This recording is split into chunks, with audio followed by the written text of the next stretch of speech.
શું કરો છો કાંતાબેન? શાક સમારો છો? આવો આવો કવિતાબેન, બેસો.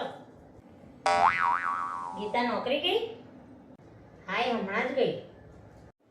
ઘરના બધા કામ બાકી હોય એવું લાગે છે નહીં? ગીતા કશું કરી નહીં જતી? રસોઈ બનાવીને જાય, પછી બીજા બધા કામ હોય એવું એકલી હોય. અમે આખો દિવસ નવરી હોઉં, શાંતિથી કરું એક એક કામ વાળા પરથી બધા.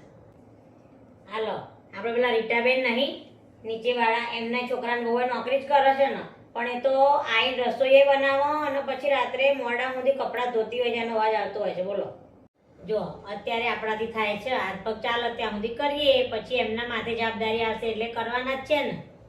તમને એક વાત કહું, પણ તમને ખોટું ના લાગે તો કોને? મને કંઈ ખોટું નહીં લાગે.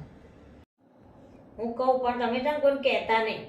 ગીતા એમ કહેતી હતી કે મારે તો કચરા પોતા બધું બંધાઈ દેવું છે, પણ કે અમારા સાસુ થોડા ચેપીલા છે અને પાછા પૈસા બાબતે પાછા થોડા કંજૂસ નહીં કે. હા, એ તો પૈસા તો બચાવવા જ પડે ને, થોડા તો બચત કરેલી હશે તો આગળ એમના જ કામ આવવાની છે ને. સારું, ચલો હું જઉં ત્યારે. મારે હજુ બધું કામ બાકી જ છે. સારું, હો, આવજો.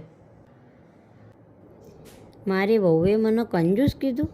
હું એને કેટલું સારું રાખું છું, છોકરીની જેમ રાખું છું તોય